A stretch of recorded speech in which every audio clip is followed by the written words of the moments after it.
Hello दोस्तों, कैसे हैं आप सभी। उम्मीद करता हूँ आप सभी अच्छे होंगे। आज के इस वीडियो में हम लोग देखने वाले हैं कक्षा 10 के बायो ज्योग्राफी का जो चैप्टर नंबर 1 है, संसाधन और विकास। इन्हीं के हम लोग मोस्ट वीवीआई ऑब्जेक्टिव क्वेश्चन को देखेंगे, जो कि परीक्षा के दृष्टिकोण से बहुत ही महत्वपूर्ण है।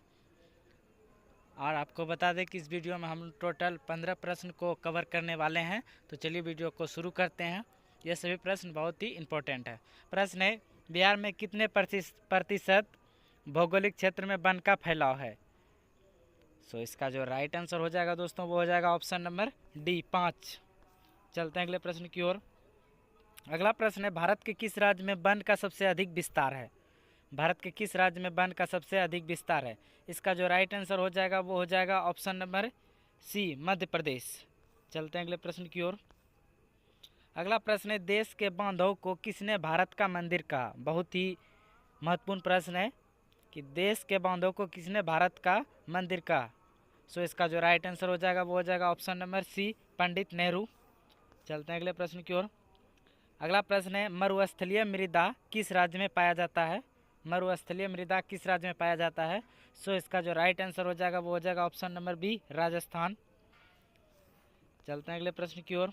अगला प्रश्न है, किस कमीशन ने सतत पोषणीय विकास की अवधारणा प्रस्तुत की। किस कमीशन ने सतत पोषणीय विकास की अवधारणा प्रस्तुत की। सो इसका जो राइट आंसर हो जाएगा दोस्तों वो हो जाएगा ऑप्शन नंबर सी हो जाएगा इसका, बुंडटलैंड कमीशन। चलते हैं अगले प्रश्न की ओर। ऑप्शन नंबर सी इसका करेक्ट हो जाएगा। अगला प्रश्न है, भारत में 2001 में कितने प्रतिशत भौगोलिक क्षेत्र में वन का विस्तार था। सो इसका जो राइट आंसर हो जाएगा वो हो जाएगा option number B, 19.27। Option number B. चलते हैं अगले प्रश्न की ओर। अगला प्रश्न, निम्नलिखित में कौन प्राकृतिक संसाधन नहीं है। कौन नहीं है। सो इसका जो राइट आंसर दोस्तों हो जाएगा वो क्या हो जाएगा, ऑप्शन नंबर इसका सी हो जाएगा, नगर नहीं है। Option number C. चलते हैं अगले प्रश्न की ओर। अगला जो प्रश्न है वह है, लो अयस्क किस संसाधन वर्ग में शामिल है।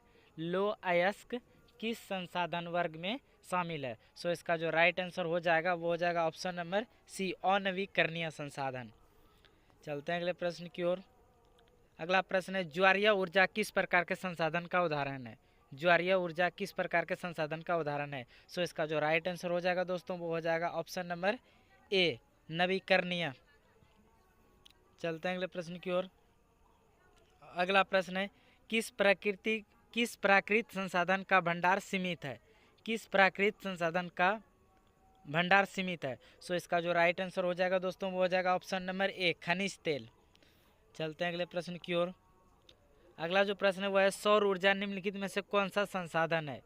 सौर ऊर्जा निम्नलिखित में से कौन सा संसाधन है। सो इसका जो राइट आंसर हो जाएगा वो हो जाएगा ऑप्शन नंबर बी, पुनः पूर्ति योग्य, उसको पुनः प्राप्त किया जा सकता है।